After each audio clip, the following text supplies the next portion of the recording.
There we go. We're gonna call the meeting to order. Swanton Selectboard, October 1st, 2024, Recording in progress. 6:01 PM. First item of business is a pledge of allegiance. If you would, please rise and join us in the pledge of allegiance. I pledge allegiance to the flag of the United States of America and to the republic for which it stands, one nation, under God, indivisible, with liberty and justice for all. Okay, we'll go next to agenda review. Start with Kathy, I'm good, thank you. Nicole, I'm good, thanks. Steve, I'm good. Earl. No, all set. Okay, I've got just a couple of things. First thing I'd like to do is get the interviews done for the applicants. And we would go into executive session later to actually discuss it, but that way we don't hold the applicants up. You're welcome to stay if you want, but we do the interviews first. If everyone's okay with that, we would move that to right after public comment, item 2. D2, does that work? Yep. And then I just gonna mention a little bit under Old Town Business, we'll add D. Brian and I participated in some training on the 3-acre rule. Don't have a lot of information to pass to you, but just to let you know a little bit about it and what I think is one of the ways that we need to move ahead. Okay. Minutes, regular meeting of September 17th, 24. Do I hear a motion? So move. Second? Motion's been made and seconded. Any discussion? Hearing none. All those in favor state aye. Aye. All right. Aye. So moved. Public comments, and this is public comment at this time for anything that is not on our agenda. We have, okay, Josh is on board. Okay, move right on to what would be 5C. Then we'll get back to the regular part of the agenda. What, and board members chime in here after I say something, is what the intent here, I think, is to let each applicant have a couple minutes to speak. And then we as board members can ask a question or two. And then, like I said, we would in executive session discuss and figure out who we're gonna select for filling the position. This position goes until March, but then has to be voted in for anything beyond March. Does that work for you, Earl? Yeah, that's fine. I think our plan was that we would call the candidates tomorrow with our decision. That's correct. And I think we can do this and not violate the Vermont open meeting law, is after executive session, we come out and a vote to the name that we select, but we say we're not gonna put that name on the street till noon tomorrow. And that way we get a chance to call the applicants and let them know before, and I don't know if everybody's okay with that. I'm pretty comfortable that that meets the intent of the Vermont open meeting law. Any thoughts on that? No. All right. Having said that, I'm gonna get to the select board candidates. What we have is the paperwork that you've submitted, and the first candidate on this list is Nicholas Rosso. Okay. I think in terms of commitment to the town of Swanton, I have shown a lot of it. I've been a justice of the peace for many years. I serve on local boards like the Cemetery Commission and as a trustee of public money. I'm even on the ballot this year for a high bailiff. So I show a lot of commitment to, in terms of public office and serving people. I also, in terms of committees I serve on, I'm on the Chamber of Commerce, and I'm very involved in local projects in the community, like Halloween in the Park. I'm helping organize and various other, like various functions that the Historical Society does, keeping the office open, stuff like that. In terms of what I want to do on the select board, I would want to be involved. I would want to be right involved in terms of helping decide on a local public option tax. And I live on the Highgate Road. I know last meeting we were discussing reducing the speed limit. I live right there, really affected by that. So being involved in issues like that, the expanded rec building, it would be a great interest to me, and I think it would be a step up from what I've been doing already. So that's my spiel. Okay. Board members? Start with Nicole, if you have any questions. Gotta put me on the spot first, don't you? Sure. I know you can handle it. In addition to being involved in the community, what is your most favorite thing about Swanton? My most favorite thing about Swan is the community spirit, in terms of we can still have stuff like Halloween in the park or Christmas in the park. People can go out in the park, be safe, really family-friendly environment. And we get meetings like this where we have 4 applicants showing up to try to be on the select board. So there's a lot of community spirit, and that's my favorite part of Swan. In addition to that question, what do you think Swanton's biggest challenge is right now? I think the biggest challenge is with, I would say, trying to get businesses, trying to revive economic opportunity in the area. I think we can do a lot more to attract, like, I know precision tools, but we could get more factories and more jobs in the local area, and I think we can be more attractive to businesses and help the local economy. I don't want to ask all the questions. Okay. Hi, Nick. Hi. What committees would you see yourself serving on, serve in your position? Committees, I don't, last meeting talked about animal control. That'd be something I could look at for sure. Link to the police department is another one. So yeah, that would be all very interesting to me. Okay. And by the way, thanks for what you're doing so far. It's good. You're welcome. Earl? Yes, well, Nick, you're very persistent anyways. You always offer to serve, and really I'm glad that there's people like you in Swanton. But would you run again in March? Yes, I would. And it may not be for the open seat either. I could just run for whatever I feel like the best opportunity is. Okay, thank you. Anything else, Earl? No, I'm all set. Okay. I think you already answered most of what I would ask, so again, I want to thank you. I see you in many of the things that you participate in and so on, and thanks for your service to the community and the different boards and things that you work with. Okay, next on the list, Mr. Alan Letourneau. Good evening, Alan. Hello, my name is Alan Letourneau. I was born and raised here in Swanton. I'd be thankful for the opportunity to work with you all as a team for Swanton's future. I have 20 years of experience in the trucking industry with 5 years of owner-operation of the grain business. I have 15 years of management experience starting with supervising clerks to managing supervisors and managers. I worked as a site manager for the contractor for Scott, SI for INS. I held a secret clearance during that time. I think that'll cover everything. Do you have any questions for me? I think we'll come up with a few. I'll start again with Nicole. What's your favorite thing about Swanton? I just love Swanton, the whole thing. You know, I like older structures, the dam, everything old houses, the character that they had when they were built, stuff like that. And what do you see as being Swanton's biggest challenge? We need revenue to come in. We need some capital to help to bring us to, you know, into the future. I don't know what it is.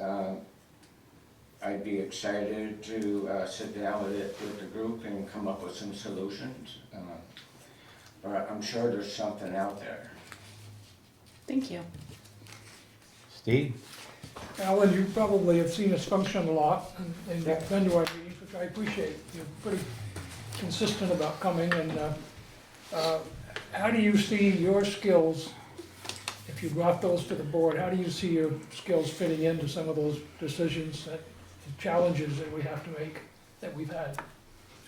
Well, I had to make some tough decisions at work, and we also had to brainstorm, just like you guys, to come up with solutions on the problem. And we all get together and we hash it out on which way would be the best, cheapest, and most efficient way to do it. And then we proceed on doing the project. Thank you. You're welcome. Earl? Yeah, hi Al. Earl. How are you? Not too bad. I know we've had some discussions off and on, the last couple of years about issues here in Swanton and, you know, they're not easy to solve, the problems we got.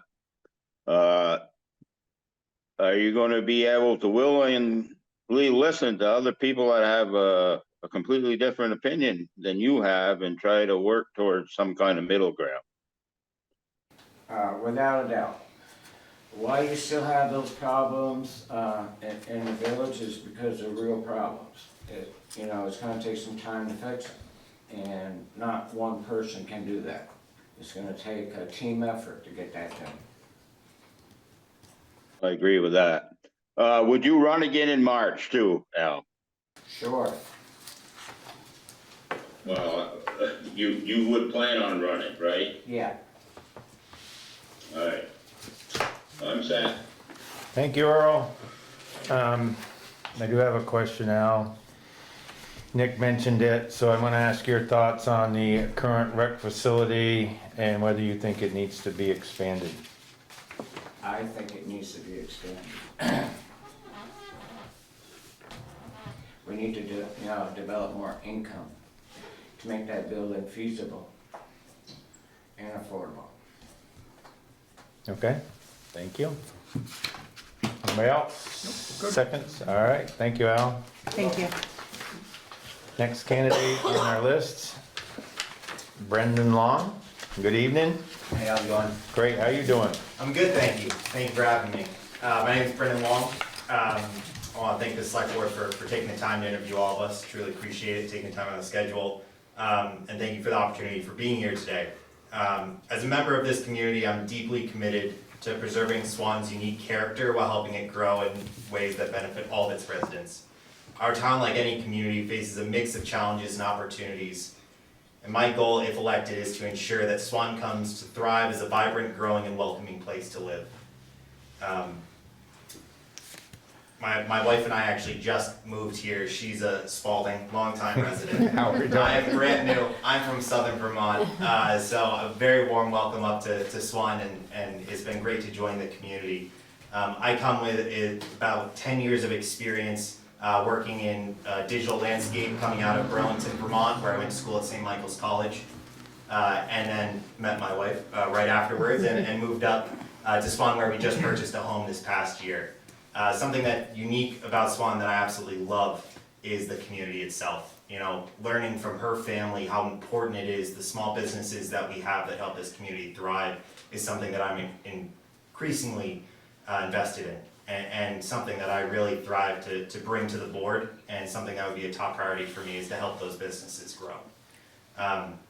At some of the skills that I bring from my experience working with teams is we face difficult decisions, and it's about coming together with a unique mindset to bring different experiences to the table. And everyone has their own perspective, and it's important to hear all of those before making a decision. So something that I would bring to the table is also an analytical mindset. I work with data. I'm one of the geeks staring at an Excel sheet all day, and I would hope to bring that same skill set here as we have data for the town and how we can ensure that we're not only helping a subset of the community, but the community at large and doing the best we can. So I thank you for the opportunity to present myself to the board, and hope to answer any questions you guys have. All right, we're gonna just continue the way we have been, so. Perfect. So you've already expressed that you love our community. What is something that you think Swanton is successful at doing currently? I think a recent success has been building up the small businesses in downtown in the village. I've seen that transform over the past 5 years, which has been very positive for the community, bring in new business and new life. That we've seen some new businesses come in as some have migrated out. And so that's been very beneficial to see that renovation effort occur in the village itself, but also taking care of the larger town overall. And that same note, what do you think Swanton's biggest challenge is?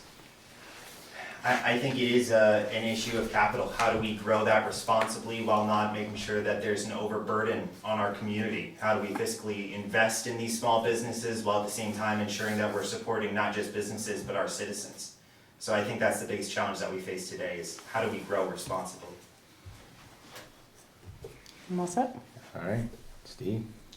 You've shown you know how to make good decisions because you married into the Spalding family. So I'm told. You've been here long enough to kind of keep an eye on us. If you had to identify 2 really hot spots in Swanton right now, what would they be? Where do you think we should be focusing as a board in addition to everything else that we do here? Yeah, I think if I was to focus on 2 hotspots, as people are, the higher traffic that's coming through post-COVID, we're seeing an increase in traffic coming down from the border as well as coming up from Burlington. There's an expansion there as young individuals, young families are looking to move out of Burlington and into the further reaches of Vermont. And so I think a major opportunity is making sure that we attract that audience, not just in those immediate places like Hannaford's or the gas stations right there, but bring them into the downtown and make sure that we increase that traffic through community events as well as supporting those small businesses. Thank you. Yep. That's it. All right, thanks, Steve. Earl? Yes, I didn't quite hear you, what's your work experience? I didn't hear. Oh, for sure. That. So out of St. Michael's College, I started working at, actually first job was at Switchback Brewing. I think my dad was upset when I left that one because I got a free case of beer every month. But after I left Switchback, I went and worked for Dealer.com where I was a support analyst and worked my way up into the analytics team. From there, I moved over to TD Bank and Momentum Financial, where I brought that analytical mindset in and improved digital experiences. So today I manage a team that at tdbank.com, and we own the website as well as the mobile app. And I have a team that manages the development as well as the optimization of that. All right, and I'll ask the question I've asked everybody else, would you run again? Yes, my intent is to run again if I am chosen or not. Chosen or not, all right, thank you. Thank you. So looking on your resume, and I can't find which southern town you grew up in. Oh, originally from Saxons River, Vermont. Okay. But my dad was from Bells Falls, where he was a selectman. Oh, okay, Yep. very good. And then, looks like you started Dealer.com in 2017 and moved around a little bit here. Can you give me one challenging situation you had and how you overcame it at one of these companies? For sure.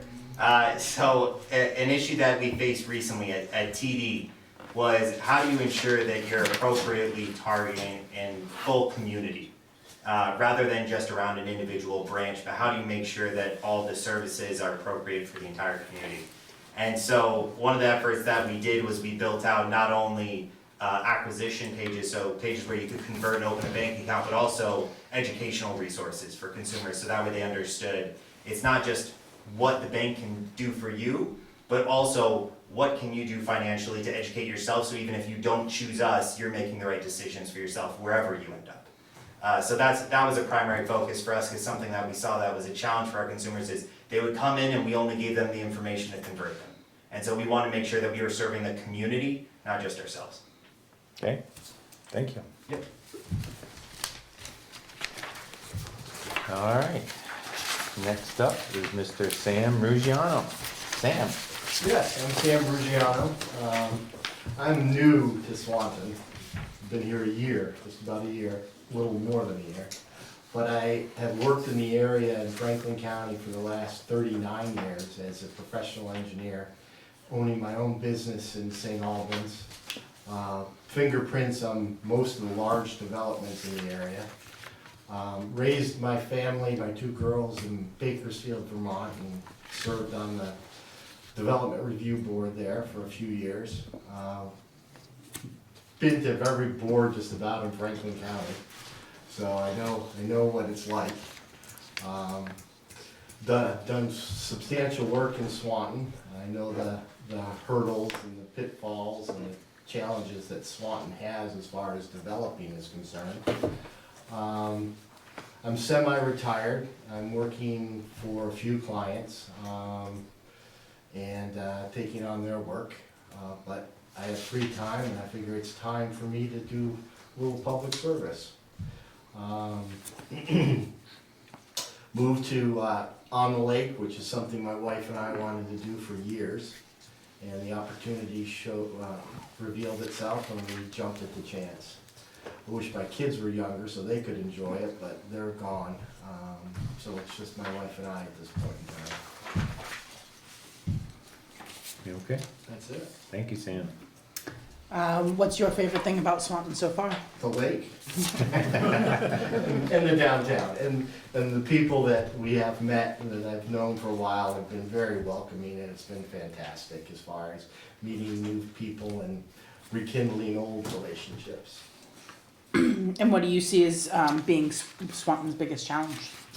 Well, I think trying to bring businesses in to build the tax base and also employment, but the challenges that go along with that is, unfortunately, Swanton has a substantial amount of wetlands in the community. So, working through that issue and finding developable areas that the state would allow you to build in is going to be the biggest challenge. Good. You good? Steve? I've known Sam for probably all the 39 years, or 30 years, whatever you mentioned earlier. I'm really pleased that you stepped forward because you could bring a lot to the community, especially, I was gonna talk a little bit about where do you see our challenges on the economic development front, because we do need new tax dollars, as Alan was saying earlier. In my eyes, I think the place for Swanton to really focus would be towards the airport. With the expansion that's going on with the airport and the infrastructure that's being put in, seems to me a logical place to concentrate on development, along with where the cogeneration plant is also that I worked on. That's an area that could be developed, that's underutilized right now. Housing's always going to be an issue. That's gonna be the challenge, because of the wetlands and everything else. But those established areas and moving towards the airport, there's a much greater chance of attracting businesses in that area. Good, thank you. That's Anything it. else? Earl? What do you think about exit 20? Exit 20, as far as the town's growth center? Yes. I think it's a great location for doing development. I find, not to sound negative, but I find the challenge there is that the state, I know the regional planning recognizes that as a growth center, but the state does not recognize that as a growth center. So any kind of Act 250 permits would be a challenge to obtain because they would consider that scattered development. I understand that, but we probably might be able to possibly get them to change their mind about that area so that we could do that. And if you can get that designation, that's a great opportunity. That would happen overnight, right? Yeah. Would you run again in March? Yes, I would. All right, thank you. Okay, in all fairness to everybody, Sam is my new neighbor down on the lake. So he and I have had several conversations, not really specific about this job, but just about water quality of the lake, etc. So I really don't have another question to ask at this time. So, as I stated earlier, at the end of the meeting, we'll go into executive session. We'll discuss and select a candidate.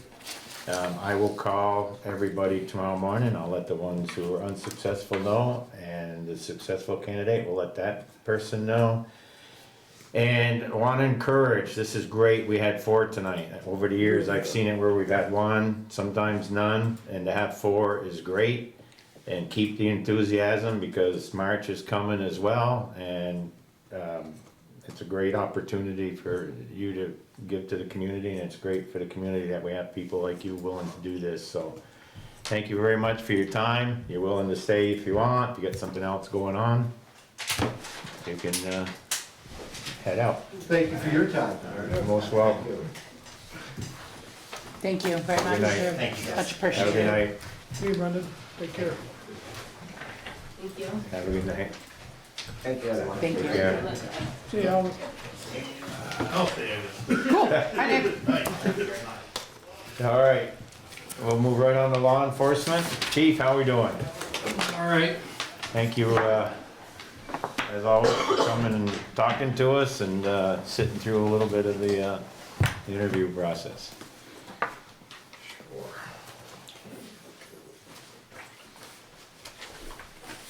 Thank you, sir. So as those go around the table, the top 10 incident types this month were record patrol 19, or 7 suspicious, 5 traffic stops, 4 juvenile problems, 4 agency assist, 4, so 3 animal problems, 3 found property, 3 motor vehicle complaints, 2 traffic hazards, and I cannot read that last one. It is mixed into the print there. But in total, 74 incidents. Of those 5 traffic stops, 1 ticket was issued. There were 5 warnings issued. There were 2 arrests. Let me take a look at that again. I know one was a DUI. And I'm not sure if the other was also related to traffic. It almost looks like that, the way this is written up. And there were 2 arrest charges representing 2 separate individuals. There were 6.25 hours of additional services. I was curious when I was handed this report today and I saw there were 74 incidents. I was curious how that number compared. I want to say we were in the 90s last year. So I went back and it took a look to see kind of where we were at. I looked at how many calls VSP handled this month in the town, and it was 56 compared to our 74. I then went back and compared previous years and saw that in total year-to-date previous years, I'll add. So in 2022, at this time of year, we had handled 604 incidents, while VSP had responded to 326 in the town. In 23, we had responded to 687 incidents in the town, while VSP responded to 390. And then here in 24 year-to-date, we have responded to 961 incidents in the town, with VSP responding to 643. And I use that term loosely as far as responding. I mean, some of those are proactive in terms of traffic stops. A lot of the traffic stops for VSP do occur on the highway. So that's where some of those incidents are generated. But I was curious also comparing the percentages, and that even if you look at this month alone, we handled 57% of the calls when we were covering 41.6% of those 24 hours. So versus VSP's 43%. So it is kind of interesting, and that was consistent throughout the years, and looking at the total data year to date as to where we were at. Just my feeble math, we're looking at 1,000 to 1,600, I think, this year, between our department and the state. That's about a 60% increase, if I do my math correctly, quickly. It is, call volume is increasing, and some of those incidents, again, are proactively generated. For example, the directed patrol cards that we punch when we're patrolling areas of the town. So you'll have incidents like that, that aren't necessarily responding to a call for service, but certainly, call volume in general has been steadily increasing. What would be the numbers, chief, if you added the village incidents into that 1,600? I think we're on pace for around 3,000 easily this year. In the village, Well, in total, between the town and the village. 3,000. Yeah, I wanna say we were just shy of that in the previous 2 years, maybe 25 to 2,700, somewhere in there. But I think we're on pace for So, around 3,000. How about the seriousness of the crimes? Is it steady, or are we seeing a pickup in? I think it's fairly steady. There have been some pretty complex investigations that we've had as far as fraud and that sort of thing. That require a lot of man hours and follow-up. So again, it's not just that initial response to the scene, but it's all the follow-up, the investigative follow-up on the backside, writing subpoenas, getting issued by the court, serving business entities with those subpoenas to get the information needed to put together solid cases to hold people accountable for these crimes. So it is labor intensive. And then another challenge is we have for example, one employee who has expressed that they want to leave full-time status and work part-time. So I think staffing in general is a big issue. We do have one applicant currently that's pretty promising, and maybe more than that, but we'll see. So the staffing issue in law enforcement in general is, I think, going to be problematic for the next few years, certainly into the foreseeable future. I want to say law enforcement in general. I don't have the exact numbers off the top of my head, but a few years ago, prior to 2020, I want to say in Vermont we were around 1,100. Now we're probably 800 and change for the whole state.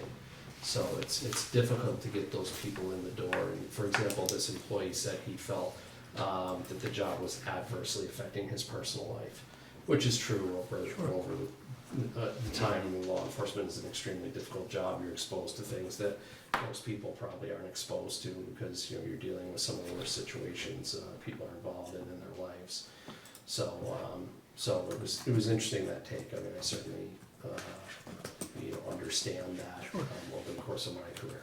Am I allowed one more question? Sure. Okay. Many questions if you want. Chief, I'm not sure how much of this is rumor and how much of it is factual, but we seem to have some new citizens on the street here in Swanton.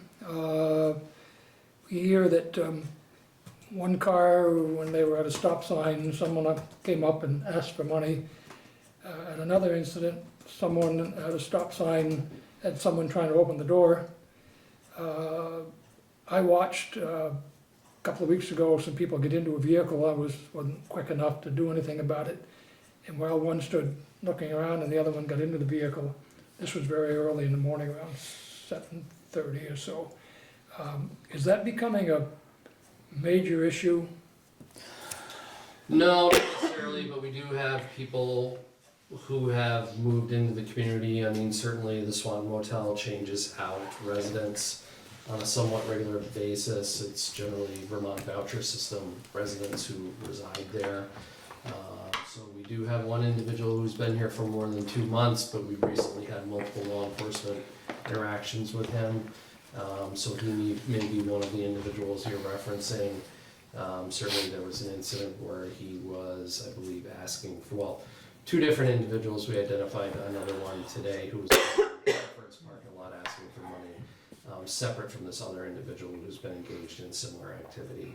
But we have both of those individuals identified. But certainly people, I mean, again, when you're talking about the crisis related to opioids in general, you get all that property crime associated with it. So people, for example, going in cars, like what you observed, I mean, a lot of that is associated with people who suffer from substance use disorder, and they're looking for anything they can get their hands on in order to support that habit. But we haven't really, and the other thing I would add though is that I heard about those some of those incidents secondhand. I think maybe both were secondhand reports. So a lot of times these things, my new admin assistant will be looking at the community page and say, hey, there's a bunch of chatter about this or that, and nobody's reporting this to us. So it's important that community members call the police when they see something out of the ordinary that they feel like needs to be addressed, so that we're aware of it and we respond to it and it's documented appropriately, rather than just a lot of chatter on social media. I can't stress that enough, because it helps us if we can respond in a timely fashion and address the incident immediately. Thank It's you. very helpful for us. Thanks. On that note, I've received complaints from folks that it's difficult to reach you through dispatch. Is that the only way to get you, or is there another way for them to get this information to you besides going through dispatch? It is the best way to reach us is through dispatch. So it shouldn't be difficult, because dispatch will triage. I mean, certainly if it's the town and it's outside contract hours, right, Understandable. it's getting triaged to VSP versus us, but they should be immediately dispatching an officer as far as the town's concerned within the contract hours. So I'm getting responding. words that that's not happening that way, or they don't feel that it's happening that way. Just to let you know, concerns that I've received. Okay. That when they're calling dispatch, they don't feel like their calls are being triaged. I know we had a break-in at the rec department the other day, and I sat there for quite some time before anybody came to check in on us. Okay. So, Well, I'll have to look into that specific incident, but if there are specific instances that you can relay to me, that I can look into them Sure. in more detail. Okay. To make sure that's not happening. okay. Could I add something? Sure, well, yeah, go ahead. Okay. This morning, I was on the phone with a local business person who has a business. It's in the town, but it's right close by your place up there on First Street, off from First Street. And she's concerned that there appears to be some of our new residents that may be camping out in the woods, around Robin Hood Drive area or behind the Hannafords, and they seem to be interacting with employees of businesses. Have you heard that? I encouraged her to call you, she's concerned because they have people that work they operate 24 hours, and so Right. she's concerned. Right, so we have dealt with multiple individuals camping in the area on multiple occasions, moving them out of certain spaces. So there were two, essentially couples in particular, who are homeless and have been camping in different spots. But we have responded to those when we're aware of it again, Okay. and then address the issue. Okay, thank you. So I encouraged her to call you and discuss it too. Yes, Yeah. yeah, Okay. absolutely. Earl? Well, I guess, because it's getting, in October now, how is the budget? Have you guys started working on your budget yet? We have to some degree, I mean, preliminarily looked at it, but I think overall we're in good shape, mainly probably because we haven't been able to fill the one open position that we had budgeted for in July, starting in July. So my guess is, and unfortunately, it usually takes until the end of the year where I think the final accounting is kind of done to see where all the different village departments are. And then we're told how much money we have left. But every year, at least 22, 23, so far, we have been under budget each of those years that I have been here. So I anticipate that we're gonna be in the same situation, especially because of that open position that has remained open. Are you planning any changes in your new budget? Not any major changes. I think that, one of the things is, we've been able to leverage, certainly, equipment that we never would have been able to receive through Stone Garden grants, which has been very helpful. It's 100% reimbursed. So that's been very helpful for us. I think we've mainly got the department up to speed. I mean, we always have issues as far as training goes with certain pieces of equipment and adding to that, but I think we've been able to enhance the PD quite a bit over the last couple of years. So I don't see, and we can always certainly expand the training budget. That the trick for us is, again, because we have such limited staffing, it puts a great deal of stress on the agency whenever we send somebody away to training. But it's an important piece of law enforcement. We want the most highly trained officers so that they're providing the best service to the public. And that's a very delicate balance in order to do that. So I can always expand the training budget. I'm always pushing, because it was very, very low when I first arrived. It was something where you could send an officer to one training and the whole budget would have been spent. So we've made some enhancements there also. Easy now, chief. Anything else, Earl? No, I'm all good. Okay, I got a couple. Staffing. Is staffing impacting us getting our 10-hour shifts right now? No. Is it impacting the officers because they're having to work more hours per week and to cover that or not? No, 'Cause I because mean- there's always two on the evening shift, assigned to the evening shift. So normally what it turns into is a scramble for us. So the Right. town is always covered, but it's a scramble for us to fill the open position if we get an open position. Due Okay. to an officer taking time off or being Sick, yep. or being out for training. So officers are working, some officers are working quite a bit of overtime to fill those shifts. Yeah. Because again, we have no buffer. No, There's and that's why I was just curious of the, the impact, and certainly at some point, some people can only work so many extra hours and it starts to, Yeah, weigh on them. So hopefully you get another, the position filled and get a little relief there. yeah, and there are creative ways to address it. I mean, there's other things. I mean, the main thing is that we have these two open shifts every weekend. It's not for the town, but it's for the village, coverage during the day. So now that our admin assistant is more up to speed, I mean, the conversation has been kicking Officer Gilbert out into the rotation, so that those shifts would be filled on a regular basis and we're not constantly trying to fill them. And then if we get that, are able to fill that additional position, then that acts as a buffer for us on evening shift. So we'd have an additional body on evenings. Okay. The other thing is Route 105.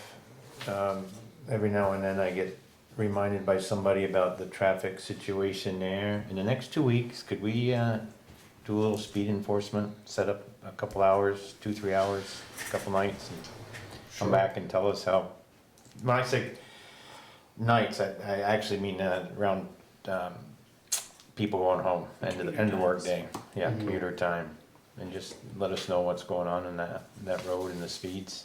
Yes, And not to put the sign up, but the blue light. yep, If you could do a couple of that before you come back to brief us, it'd be good, and just tell us sure. whether we got, real big issue or not out there. Well, there's always an issue to some degree, right? Well, then but- put some blue lights up there for a while, and that's all we can do, Yeah. I'd really appreciate that. Okay. Anything else for us? No? No, thanks for what you guys do. Yeah, thank you. Yeah, thank you so you. much. Appreciate you. Have a good night. You too. All right. Health officer. There were no new complaints for the month of September. A prior complaint on the sewer issue on Platt Street, that has been repaired this past week. That's good news. There was we had an ongoing issue with water test, and so Christina and I went out to an apartment rental unit on the St. Albans Road last week, and we did the water test, or took the samples and sent it in, so we're just waiting the results from the health department. And then the lead paint issue that we have been dealt with has been turned over to Asbestos and Lead Paint Enforcement Division of the Vermont State Department of Health. So we took some pictures of the outside of the building, and forwarded them as they requested, so that's under, they're working on that one, so that's all that I had. Thank you very much. Any questions for Brian or for me on health issues? Highway department, usually I do more detailed at the end of the month, just a couple things, down on McQuam Shore, the culvert, with the lack of rain and stuff, they got inside the culvert and did some patching, right now it looks like that's holding, so that's good. At the entrance to the culvert, there is a little bit of water making its way under the culvert, you can see it exiting the culvert, but they did concrete where they could, but the way that culvert was put in place with large stones and stuff, there's gonna be some pathway for the water to get through, but I think we're in good shape to get through the winter and reassess in the spring. Started hauling sand today, they have been doing a little ditch work, and Kevin has a long list of trees right now that need attention, and some we will contract out. Some you will work with the village electrical to cut it down to a level where then we can take it and get rid of it, and then some we'll just take care of ourselves. But as you drive around, and I know I've mentioned it before, trees is a big issue, and I just hope nobody runs into one when it comes over, because we have a lot of trees that are gonna fall. Yep. Okay, boundary line adjustment update. Okay, well, the DRB approved the boundary line adjustments last week on the 26th. I received the official notice in writing this morning. Mark Day, the engineer, has gone out and has placed the pins, or they were supposed to be placed in today, and he'll have the Mylars in here to be recorded. Then we'll be contacting the attorney to get that process started. So that's, it's all in the works.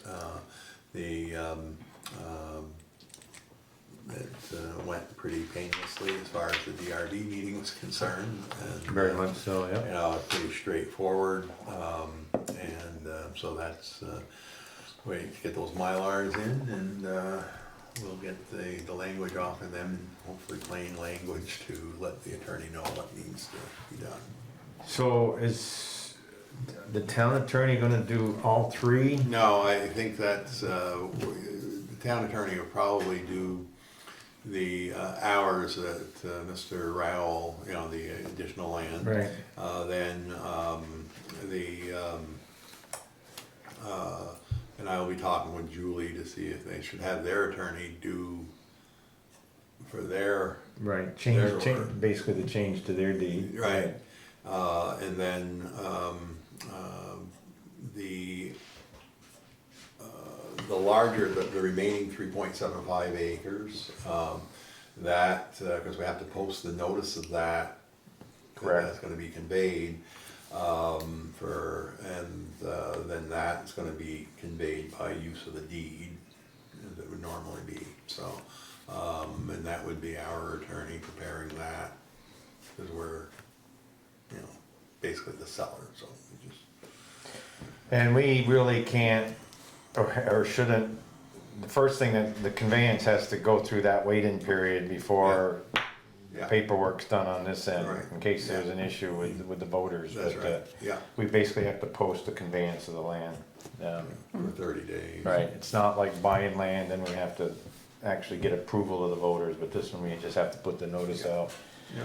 And hopefully, if anyone's got questions regarding it, then they come talk to Brian, because it's a pretty good deal for us to get that extra property around the town garage. It's been needed for years. Once that notice we can post that notice that we're doing this, before all the legal work is done, or do we have to wait till the legal work is done? I would think we could post We it, could because post we've it. got the actual Yeah. Mylars, show what Right. the property exchanges are, or, Yeah, once those Mylars are in here recorded, I probably, on the notice, would probably need, our attorney's assistance with how we want it worded. But I gotta look at the form again, there's a template, and I'll look at the form, but, Now, the DRB has approved all this, Yes, Yeah, we met with them last week. yep, so that Mylar is gonna be coming in pretty quick then, this week, yeah.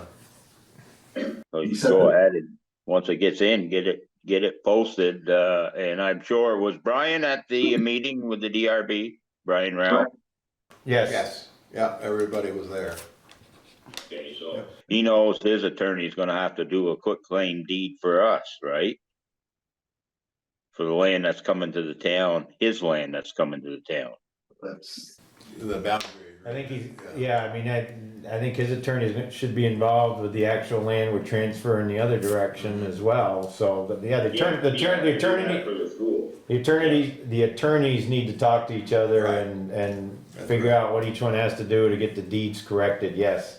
Right. But I agree with you, Earl, or at least that's what I'm thinking you're saying, is that we just keep this moving, and which Brian intends to do. He gets the Mylars Get and the we will. Mylar, we'll post the notice as soon as possible afterwards. And then notice been posted, then the attorneys can do their thing. While we're basically have the notice out there. Right. Is it a 30-day notice? You might I have said believe it was earlier. Yeah, 30 30 days, day. yeah. Okay.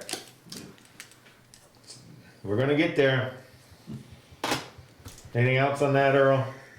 No, all set? Thank you. Local option tax legal opinion. I would hope to have the legal opinion from our attorney for today, but it didn't come. So he says he was working on it and he'll send it in writing. So, and that's, the question was, how are we gonna handle the village town?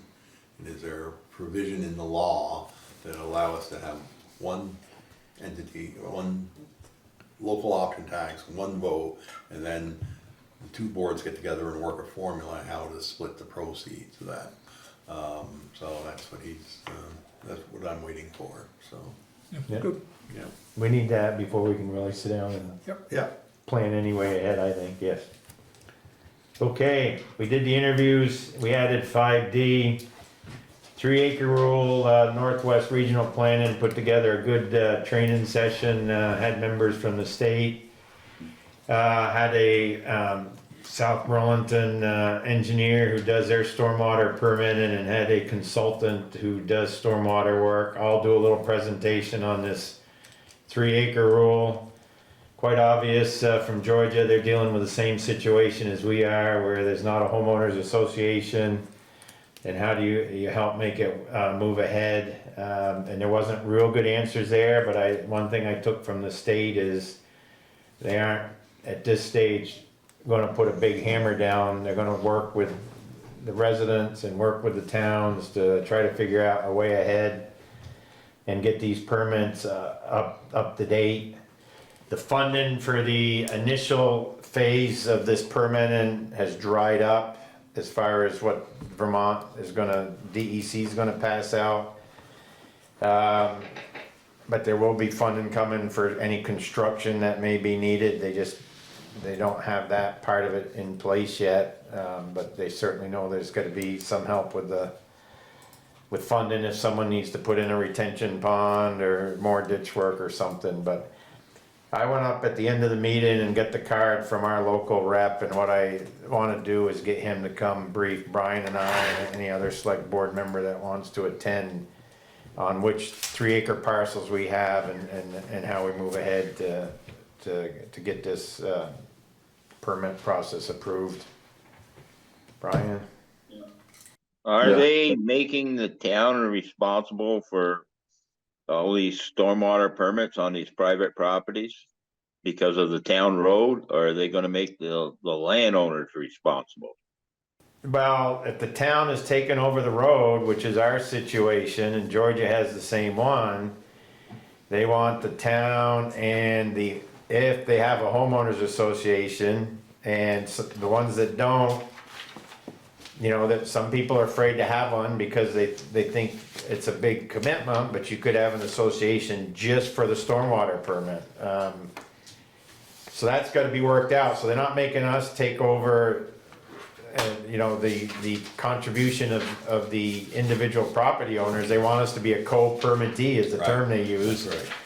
with a homeowners association, and they have no real enforcement tool to force somebody to do this yet. So it's a tough one that they're trying to work through, and some other places have successfully got homeowners associations started just to handle the stormwater permitting. And the one thing that there is out there, but they didn't mention, is the stormwater utility districts. Right. They didn't mention that last night. I know the town of St. Albans has got that. Yeah, they just mentioned a little bit where you basically get funding through to create, unfortunately, it's another tax. Yeah. And so they have created little districts where the people that live in that little area of your town get assessed a certain amount of money to cover the cost of the stormwater permit. That is another way That is to another move way. forward. There's That, a single issue tax that goes away after.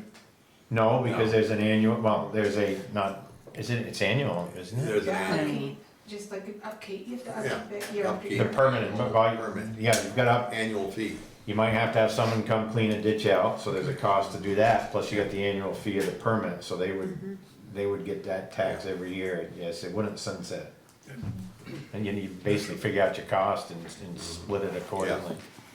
I'm not proposing, I'm just. Right, saying and all this is coming down, it's to clean up impaired waterways, Lake Champlain, Lake Memphremagog, and other impaired brooks and things, and, a big part of it's the EPA is really cracking down on the states to get it going. Alright, Newtown, go ahead. You have to look into a little bit of these stormwater districts or whatever you're calling them, or whatever they use for a name, because, I don't know if other taxpayers in the town and other places should be responsible for these new developments that have come in, and now they need permits. Yeah, those developments would have their own permit for that development. What we were talking about, Earl, is this tax would only apply to the district, the area that those homeowners are in, that specific permit, not everybody else. Yeah. Okay, we'll set up a meeting and, we've got, and I don't even know the number we have, but we've got a certain number of these 3-acre ones that we've got to get corrected. It said on that, Well, Swanton as a whole. Swanton as a whole. Yeah, it didn't distinguish village, yeah, it didn't distinguish village. We have Jones Court, right. and Yeah. that's one that we're working on right now. We've been working with the homeowners on Jones Court to try to, figure out how we're gonna handle their 3-acre storm roll. And it's actually not just the people who live on Jones Court, it's the people who are kind of adjacent or on either side of the Jones Court area. So, it actually impacts a little bit more than just the people who live in that development, We have right? So that. if you're talking about like the development that's across from, the trailer park on Route 7 as I'm heading to St. Albans, that new development up there, it might affect the people on either side of that development as well, just, a heads up on that.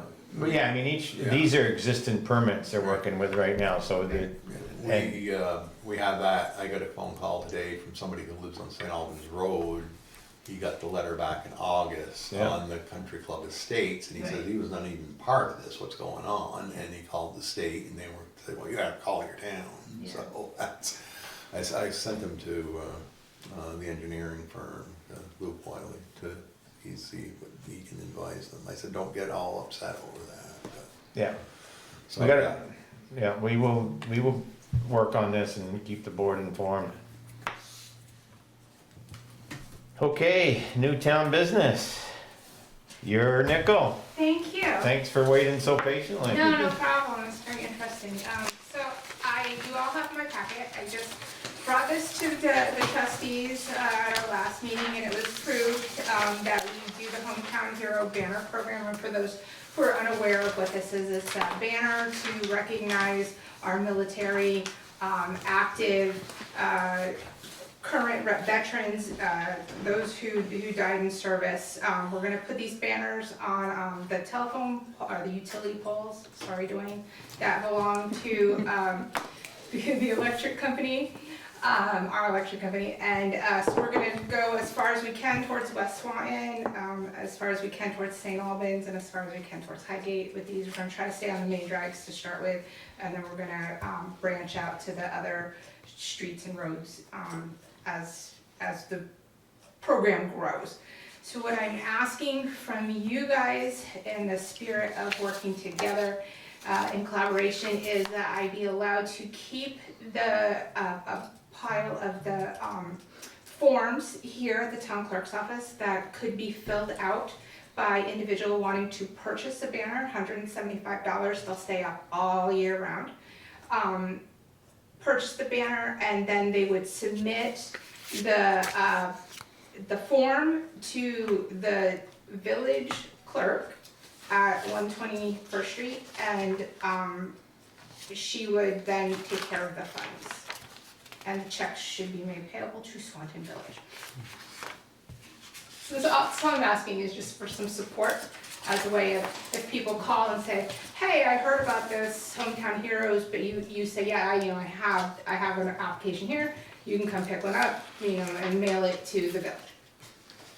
Yes. First of all, thanks for doing this. No, you're welcome. How I many, expect you to buy two. how many utility poles would we have that would accept these? Oh, so Dwayne is in the process right now of identifying which utility poles are the best. We've discussed that we don't believe that the ones around the park would be suitable because work trailer trucks would take those off. And then as you're coming down First Street and you get about halfway up, usually Christmas decorations go on those. Yep. So we're gonna leave those ones out as well, and we're just gonna start kind of around codas down. So we figure that we can actually support quite a few. We're shooting for 75 just to start this program, and Dwayne's in the process of identifying those, but he said that he believes that we could support a large number. So I'm very excited because I know you guys expanded the flag in the park, which is a beautiful thing. But I have heard some feedback that, it's only like once or twice a year and they don't stay up very long, and I just figured this would be a good add-on to what you already have, and also just a way for the village to collaborate with you guys in honoring. What's the life expectancy of these? So I was told 10 years. Wow, Yeah. wow. So that's Jason Gerlach is who I'm working with, the Hometown Heroes program. He said 10 years is really good as long as we keep them where the tractor trailer units aren't gonna grab them off the utility pole. Thanks. Thank you. Looking, Yeah, Earl. You said they got 10-year life expectancy on those. Yes, sir. Are the people that are buying these flags, you're gonna tell them that there's 10 years and that at that sort point in time, if you wanna replace it, they'll have to replace it, or are we gonna be responsible for replacing them after they're up? No, there'll be no cost incurred by the town or the village. It's basically, veterans will pay for their own, their family will pay for theirs.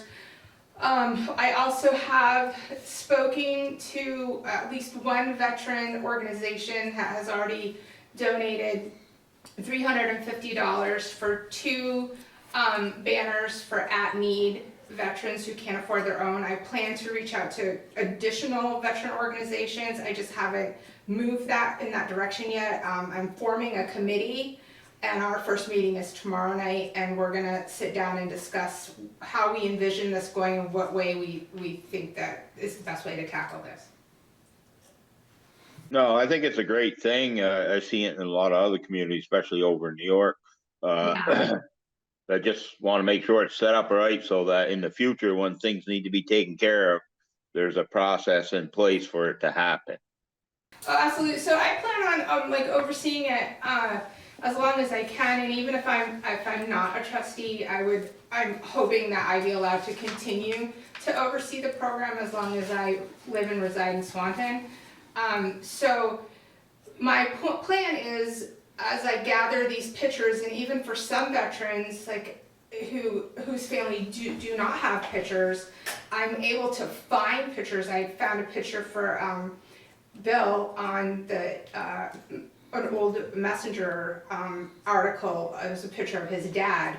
So I'm going to be working with somebody to clean up that photo and get it to where we can use it on the banners. And I would love to do that for other families who don't have the ability to have a picture of their loved one in their uniform.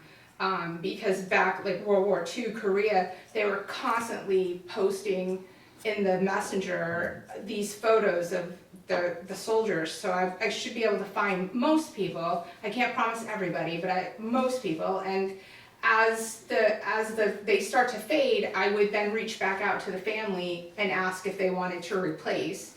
And if they did not, then maybe I could reach to the VFW or the American Legion or Combat Veterans Association and see if they would be willing to further give money towards this. I mean, I think also we could do some fundraising for it. I'm not quite sure what that would look like just yet. I haven't planned that far, but I would like to see everybody who wants one be able to have one and to be able to help them find the funding that they need to purchase it. I got a couple of things here. Sure. On your little brochure, it says honor past and present members of the armed forces, first responders. Oh, I didn't take that off, I'm sorry. No, that's fine, because when I look at the application, you don't have that on there, but I just wanna Yeah. get that clarification. One thing I would encourage, and we'll talk about it tomorrow night, is some of the towns like Rouse's Point I bet they have a actual little literature on how they do it, because I had someone explain to me their whole process and how they handle it, so, maybe we go and. Yes, so I'm gonna reach out to the American Legion in Enosburg, because they have the program as well. Yeah, And I'm not quite sure who runs the program in Rouse's Point, but I plan to call tomorrow, so before we meet, to call over there and ask okay, their town clerk and see if I can get some information on how they run it as well. And yeah, then that way we have two ways to, yeah, when we- just yeah. more information, yeah. So you said from us, you want permission to put just permission to put the application. application. That's pretty easy, but I'll ask the board. I think it's a great idea. Oh, yeah, sure, of course. Earl? No problem at all. Do we need to make a motion that the town will participate in this by providing the forms for residents, in our office? I don't really think we need a motion to put these on the desk here, but I think we're good. Alright.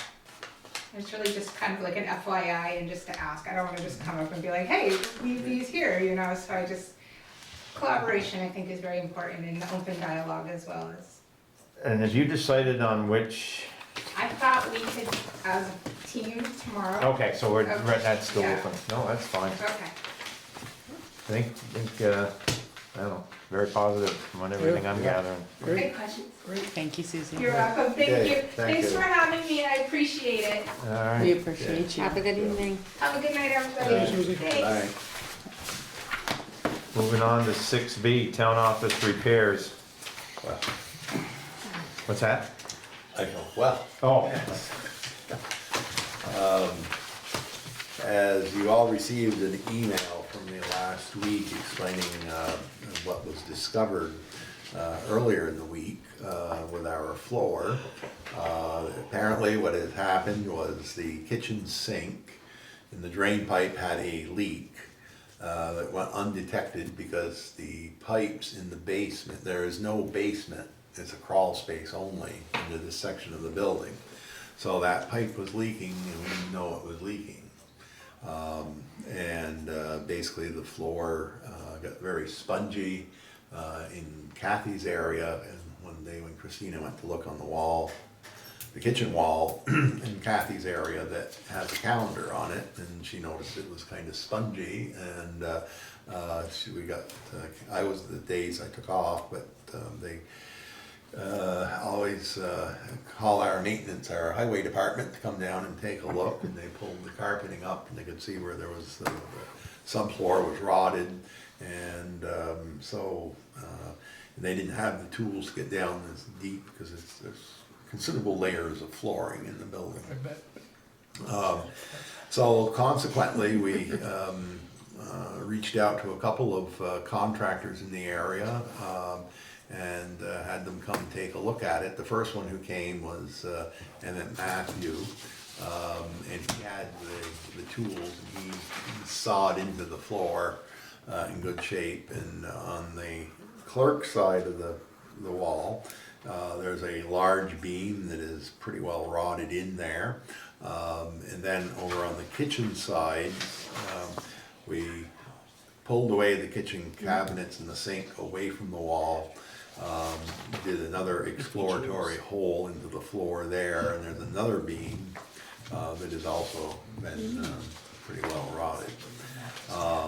In addition, there's been some mold, and the thing is, none of these, we got some estimates that are in your packet from these two firms. There was Matthews, and then also Patrick Bernard came the following day. There's just really a guesstimate, 'cause they have no idea at this point, until they start ripping into it, what they may encounter. They will more than likely rework it from by pulling the floor up and doing it from above, because the crawl space is, well, Patrick said he would not put his men in that space and he wouldn't go in. It's very confined space. So that's what we got. You got the two quotes there. The understanding is, of course, that, you know, as they get in there and they would do a more formal thing as we discuss this further, and I'd like to get a third estimate. Patrick is agreeable, and I believe Matthew, the document includes labor and material costs. Rate reflects being done after regular business hours. They're both, Patrick would add 15% to the final bill if we did the work in after hours at night. And if I have no problem, we can issue them a key and an alarm code just for the time they're working, and then when they leave, we get the key back and we take the code out. Everything's locked up. There's really nothing of any monetary value aside from equipment, and it's got to get done. To do it while the office is open could be very distracting and very nerve-wracking for everybody. So that's what we've got. As far as getting the job done, Patrick thought he could probably get it done in 3 or 4 days. Again, not knowing what's there. It really should get dried out before he tackles it. Emmett didn't really state how long he thought it would take. But this is kind of an overview, Yeah, because we don't know what the final number is going to that's be. right. So, I'm glad these guys came forward, but what's your thought of bringing this to some finality with a collar around it, so we know what our costs are gonna be? Yeah. We could, get a third person, that's what we're trying to do, and get them, and then say, okay, we're ready to take an actual bid on it. Complete, to do it complete. Submit that. They'll all, with a job like this, they'll all have a clause in there saying as they get into it, they could run into something that they're not. Oh, sure. This is a very old building, so who knows? We just take the lowest one. And of So we course- got more work to do before we give them. Yeah, well, that's one route. I mean, I am comfortable that I don't even wanna call it assuming risk, but that we select maybe one of these two, knowing we may spend a couple thousand extra. If I was a contractor coming in here to bid on this right now and you wanted a firm quote, you'd probably get 15,000 or more. Cause they're gonna make sure they cover, cause they don't know. Here, if they open up and see, I mean, it's fairly straightforward. We know where the water was leaking. And that, you know, they may have to cut back a little farther than what we think right now, so that might add, you know, a few $100s. There's a couple things, I got some notes here I wanna talk about, but I don't think we necessarily have to try to get a firm bid. These are bids that, where they think they can do it, and they may come in and find something and say, you know, they need another 500-600, and we talk with them about what is that additional work, and agree to a price. I mean, What are those bids now? What are the bids now? if you, What do they put in for estimate? one of them is 9,200, and the other one, if you add the night work 15%, it's 8,740. So again, that's just from experience. If you tell a contractor you want a firm fixed price on something that's got unknowns right now, they're gonna pad it pretty good to cover their costs.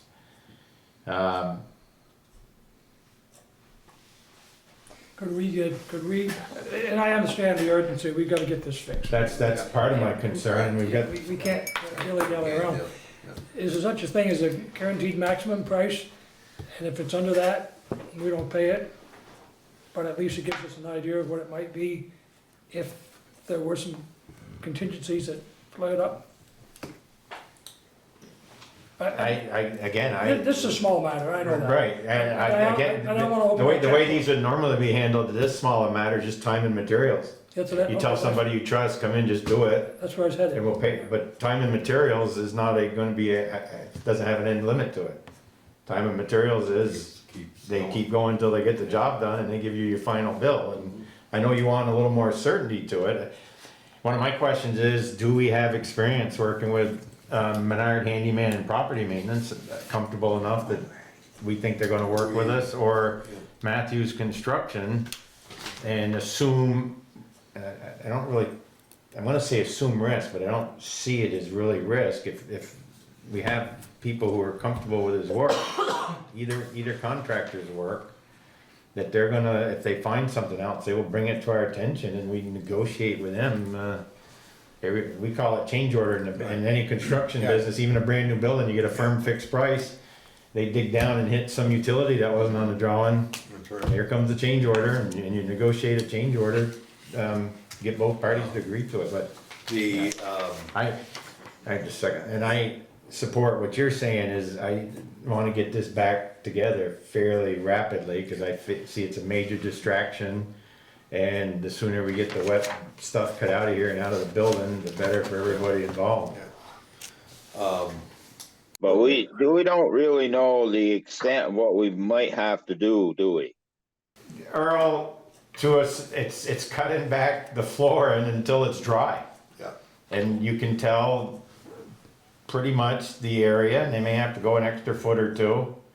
What about the beams underneath? They're gonna have to be replaced too, or part of them will have to be replaced, I'm sure. Part of them, yeah. you do part of them, and that, one of my questions was, they don't talk about it putting any blocking down to the ground, but if you're gonna have that beam weakened on each side of where you cut it out, you stack some blocks up, jack it up so that it's the level you want it, put that other beam section in and move on. Now, has anybody been under down there to check the rest of it to make sure there ain't no other issues under there that aren't quite in that area or close to that area?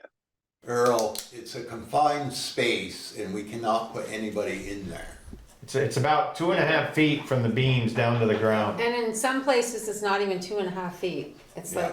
like 12 inches or 18 inches. You have to check it from above then. Our best bet is to let them work from above. And if, a contractor who's been in the business for a while, it's, I'm gonna say it's pretty straightforward. There might be a few unknowns, but it's pretty straightforward. Well, I would suggest that we at least get some references on the two contractors that you have in there now to see, make sure that they have done work that's similar to this, or at least in older buildings, and that people are happy with what they've done. And then I might be willing to go forward with the lower bidder. Menard has done work for the town already. He worked over at the library, and he has worked he did work for me for the cemetery commission at the on the old vault down at Riverside Cemetery, and actually repaired, not replaced, but repaired the slate roof. It came out very good. He's also worked for me personally, just completed a job. He's got a crew of individuals that work for him, and they get the work done pretty fast. I only know Mr. Matthew. Emmett is a young man, very nice young man, very accommodating. I hear he does good work, but I don't know, I don't have any first-hand experience with him. The low bidder right now, because Matthew Construction said they could do the work at night, so I'm assuming that's in their bid at $9,200. The other would be $87.40 through Patrick Menard. Well, 15%. I already added that in. It was 7,600, Earl. So when you add the 15%, it's 87.40. There's $500 difference in the two. Yeah. Can I put something out there? Lowest one. What's that? Menard is the lowest. Correct. Kathy wants to make a comment. Well, I have a comment to make that if they're coming every night after work to work, our office area is gonna have to completely covered up. All of our servers, all of our towers, all of our computers and all that area is gonna have to be covered up really good because we can't have stuff getting into that stuff, Right. into there. So if they're gonna work at night, I wanna know who's gonna cover all that up and who's gonna clean it all up, because Tamar's allergic to mold. What's that? Tamar's allergic to mold. So if that's all in the air, it's gonna have to be cleaned up because she's already having a few issues with stuff. So my question is, Is all the work gonna take place in the kitchen room? No. no, The floor has rotted into the area where the clerk's office is. The water ran on the floor and made its way into the clerk, so some of that floor in there needs to be taken out. I'm gonna guesstimate about 4 feet by 6 feet, from what I saw when they first cut it open. Kathy, so that you're sure that all of your machinery is covered properly, could your staff cover it at the night? trouble is I don't want us all, if there's mold there, I don't want us all dealing with the mold. Cause Tamar's allergic to it as it is right now. So we've got those fans running and she, depending on what's going on, if the doors aren't open in the kitchen too much and if everything's confined, things got stirred up today and she did get like a raspy voice and stuff, like she could feel it bothering her.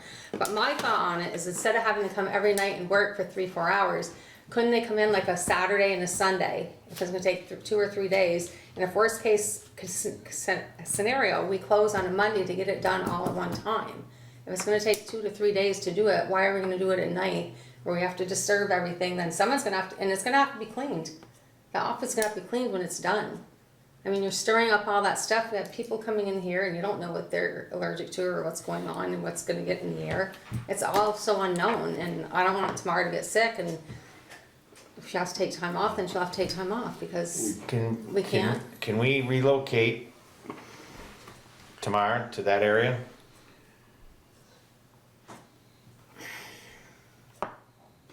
Or both of you to that area for a week?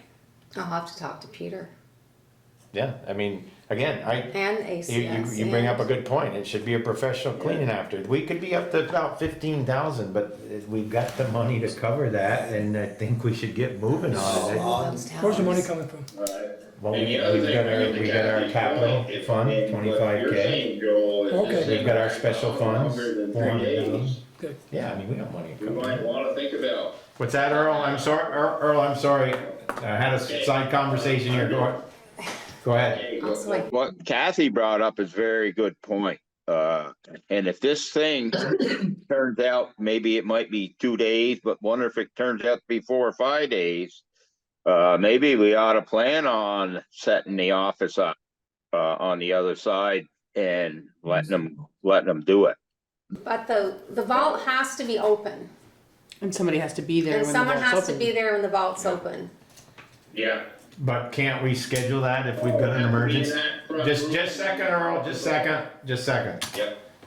Can we schedule that if we got an what I consider Right, emergency yeah. in a health situation? We can schedule when the vault's gonna be open, right? During, yeah, we can. And if I need to, we'll get the crew down here and we'll build a little wall right there. Or you could With just, poly and 2x4s. you could just Yeah. keep the door shut and open it as needed. You don't wanna open it when they've got that all open. Right, but what I'm saying is we could build a temporary Yeah, wall it would. right there. That would work. Yeah, and you know, there's, From that doorway to this doorway. So, We gotta talk to a lot of people. so as I understand it, ACS.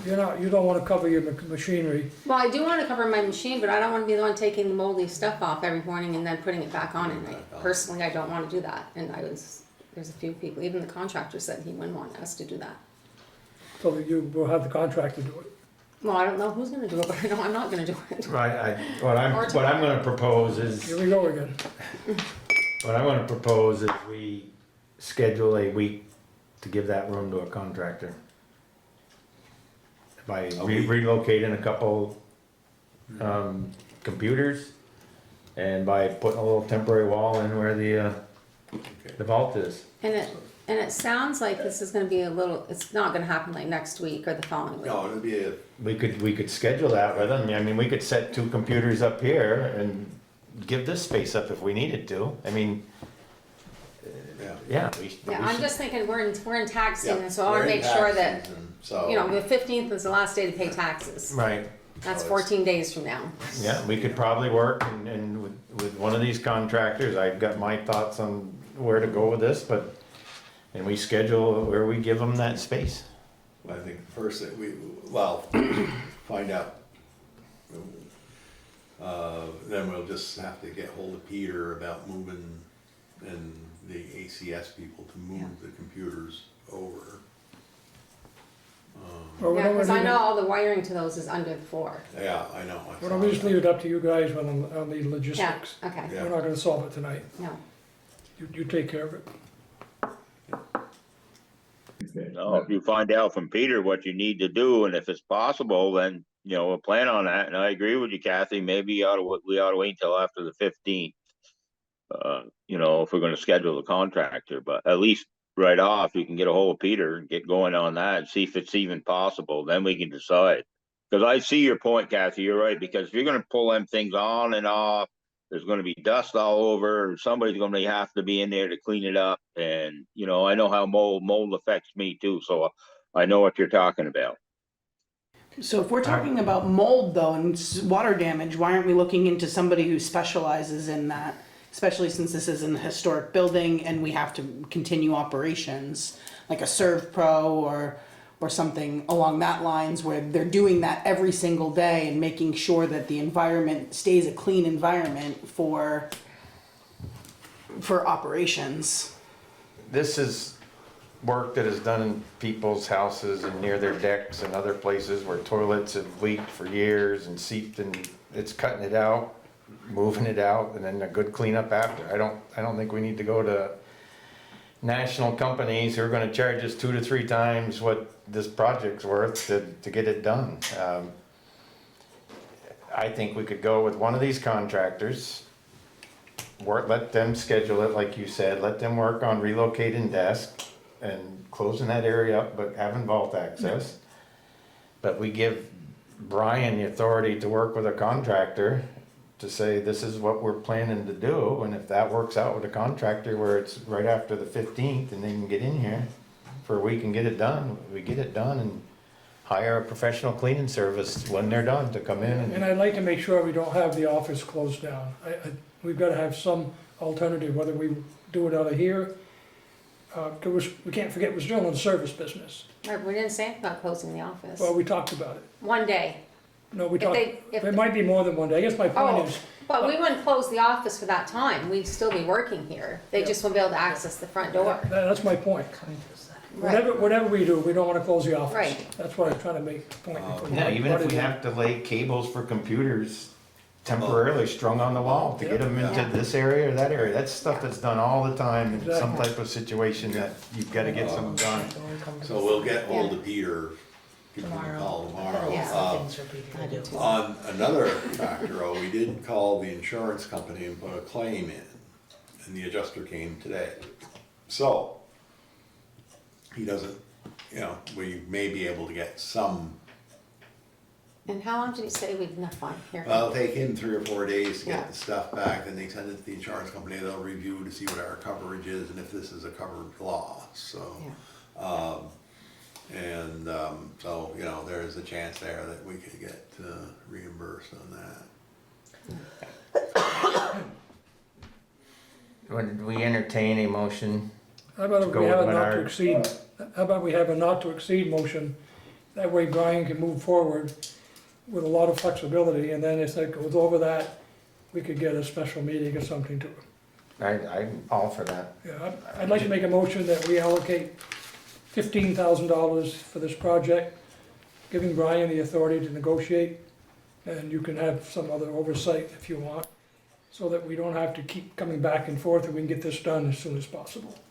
And they should. Do we have a contractor, specific contractor that we want Brian to work with? I specifically, unless people have an objection, I think Menard is probably one with a little more experience, and I may be wrong on that, but I don't know if you got any thoughts on that. Well, he did mention that the house down the street here that Dr. Corrigan's office was in, there was a similar problem in that building and a similar type of setup with a crawl space and everything else he had to work on a number of years ago, so.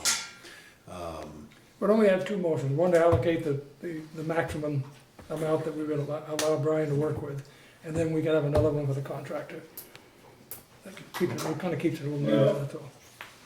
I think we should make a motion to do Menard, so we can plan, so Brian can work with Menard and see if he can do it on our schedule, because he is a low bidder. So if you wanna do one for the money, let's do that, make the motion, we'll go ahead with it, and I'd like to make a motion that we allocate $15,000 to correct this problem, giving Brian the authority to negotiate, come up with a final price, and get it done as soon as we can. I'll second that. motion's been made and seconded, is there any discussion? We have money budgeted for, repairs to the town hall. How much is in that budget, Kathy? How much is left? I would say. Yeah. We also have our capital fund, and we also have our special fund. I would, I think that was like, we can always figure that one out later. Town office maintenance, looks like we budgeted 20,000. Probably.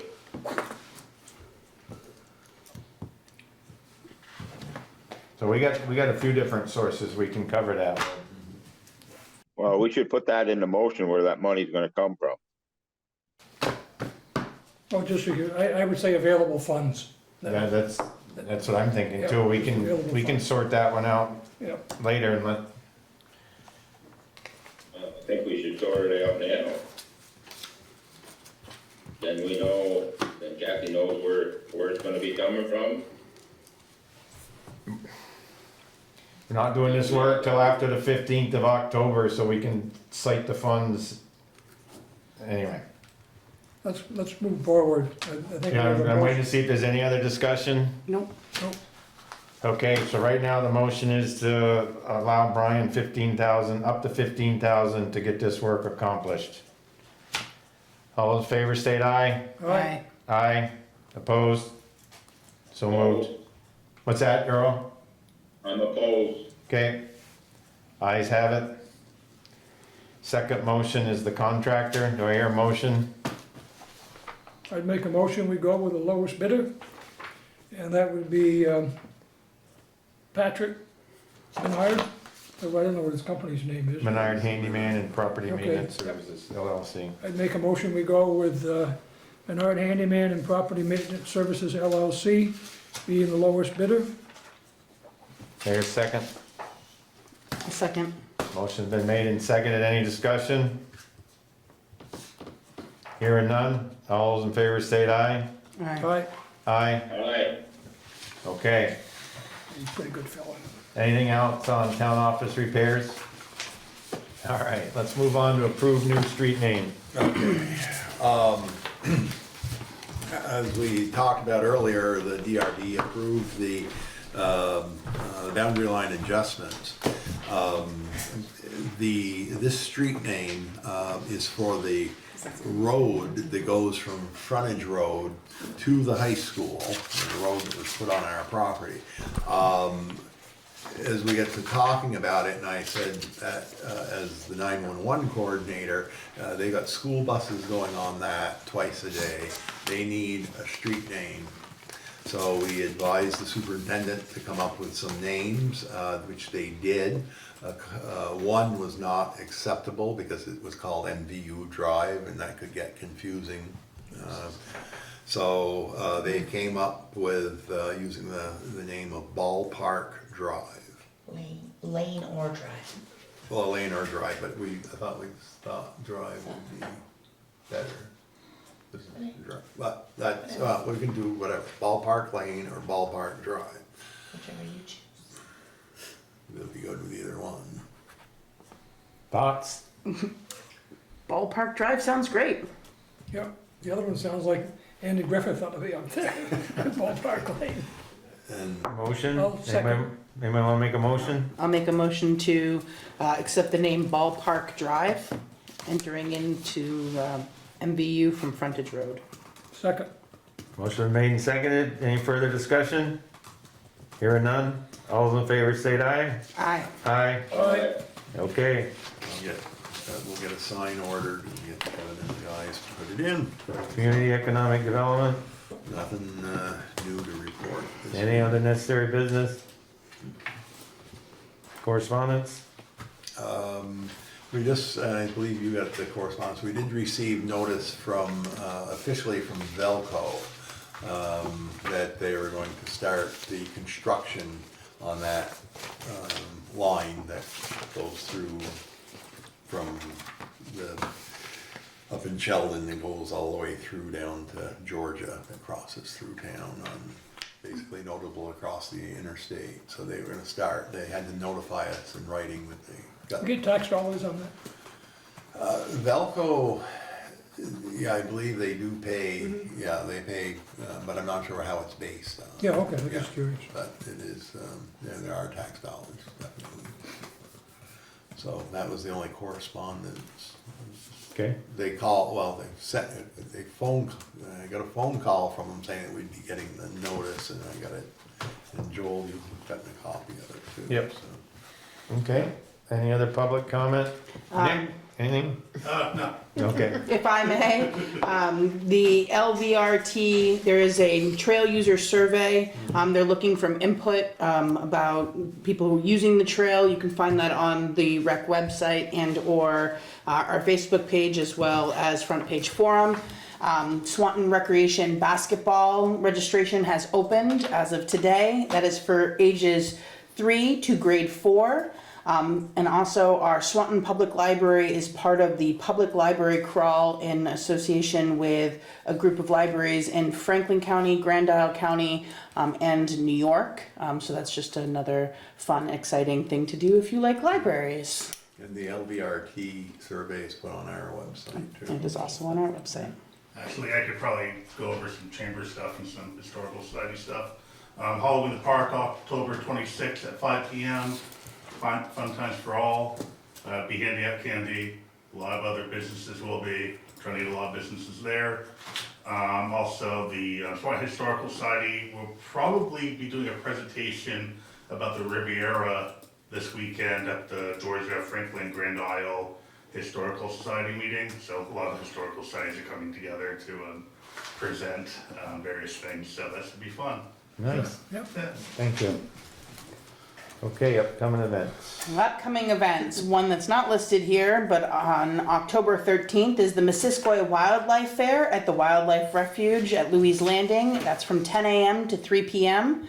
Come out and explore. There's some information again on the Swanton Recreation website or the Friends of the Missisquoi Wildlife Refuge website.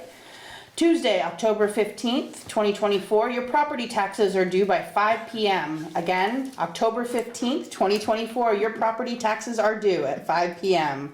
Tuesday, October 15th, 2024 will be a select board meeting at 6 p.m. here at the town offices and Zoom. Tuesday, October 22nd, 2024 will be a planning commission meeting at 6:30 p.m. here in the town offices and by Zoom. Thursday, October 24th, 2024 will be a DRB meeting at 6 p.m. in the town offices. And as Mr. Brasso mentioned, on October 26th will be Halloween in the park on the Village Green at 5 p.m. Thank you. The planning commission meeting is at 5 p.m. on the 22nd. 5 p.m. on the 5 to 22nd. 8. Okay. Executive session, we need to go into executive session, and I see personnel and legal. Yeah, Bye, very- Good night, Nick. Legal will be very brief. Okay. So someone wanna make a motion? I move that we find that we enter executive session for the select board to receive confidential personnel and legal information for which the premature disclosure of it to the general public would clearly place the select board and others at a substantial disadvantage. Do I hear a second? Second, Motion made and seconded. Can I get a roll call vote? Earl? Alright. Steve? yes. Nicole? Yes. Joel, yes. Can I get another motion? I move that based on our just made findings, that premature disclosure would place the select board and others at a substantial disadvantage, we now enter executive session. Can I get a second? Second, Motion made and seconded. Roll call vote. Earl? Stop the video. Aye. Stop that. Steve? You yes. can put them into the waiting room. Nicole? Yes. Joel? Yes. So the three corners up in the top. Okay, we're now in executive session at 7:42.